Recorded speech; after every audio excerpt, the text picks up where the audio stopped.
Hi, I'm Georgia and I'm very nervous. First of all, a few people asked me the differences between gender non-conformity and transgender. In my opinion, transgender, it means to transcend gender. So it's somebody who doesn't conform to the conventional notions of male or female, but can combine or move between these. A transgender person, their biological sex is seen as a false or incomplete description of themselves. I think it's important to say as well that gender doesn't affect your sexuality. Personally, I would describe myself as gender fluid because although when I was younger I did think that I was transgender or that could be a thing in my future, I think I've come to realise that I don't feel that I fit quite into either category, male or female.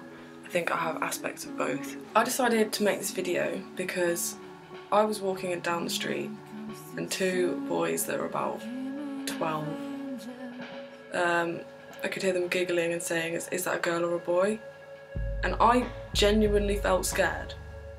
It made me feel like, when did it get to the point that I was scared of 12-year-old boys? And I just wanted to give some visibility to people that don't conform to the gender norms and people that might be feeling scared too. I guess that leads on to my first question, which somebody said, what are my experiences with being a butch woman? I've been thrown out of a lot of toilets. Never thrown out of the men's toilets, but I've been confronted quite a lot in women's toilets. And I think everybody needs to pee. And I know that a lot of trans people have this issue, especially if they don't pass very well. But then people shouldn't be denied basic human rights like going to the toilet just because other people don't understand the way that they show themselves and their gender.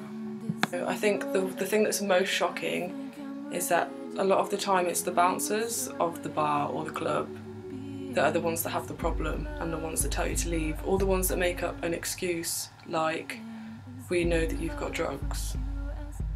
On the other hand, I've had some amazing experiences and I feel so much better in myself because of the way that I choose to show my gender and the way that I choose to dress. I recently tried to grow my hair long, and something as simple as having long hair, the more feminine that I appeared, the less like myself I felt. And I think people deserve to be able to feel comfortable, and they deserve to be able to feel confident in themselves without fearing that somebody's going to think that they look weird or have a problem with it. And I just want to say to everybody, especially young people, because I know it's difficult, that I am really proud of you, because it's much more difficult than people know. Someone said that they wanted to know what my family thought of my sexuality and appearance, and I think that's a good question because my family didn't have a problem with my sexuality at all.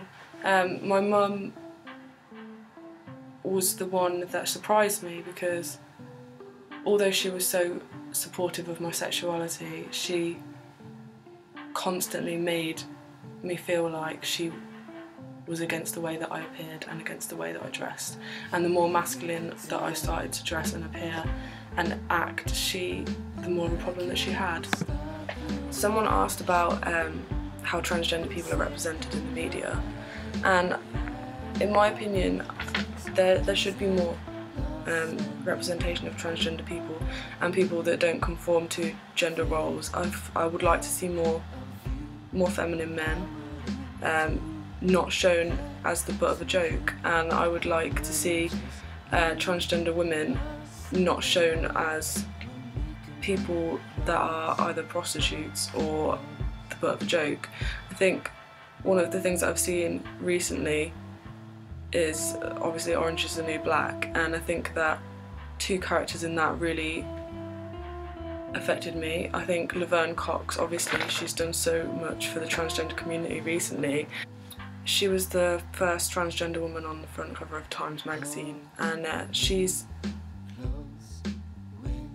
just done so much for representing trans people as actual people and a character that anybody gay, straight, trans or not, can relate to and can understand and can empathise with, and I think that's good.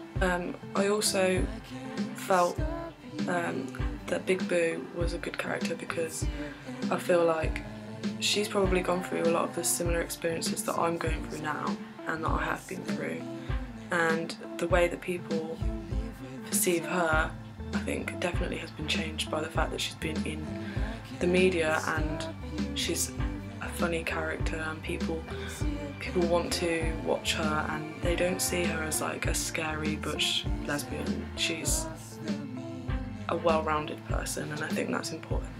I do think that there needs to be more transgender representation in TV for young people, especially considering when I was about 5, maybe younger, I would cry because I wasn't a boy and I didn't understand at the time, and no one around me understood at the time. No one knew any transgender people, what that might mean.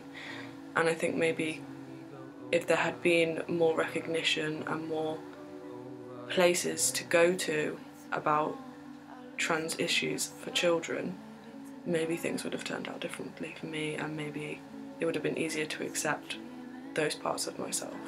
Someone also described me in one of the questions. They said that I was being brave and strong, and I think the main reason that I've made this video is because I feel like the transgender community shouldn't need to do that, and I think that changes need to happen so that people don't need to be scared and they don't need to fear confrontation from people they've never met just because they don't look or act in a way that people are used to.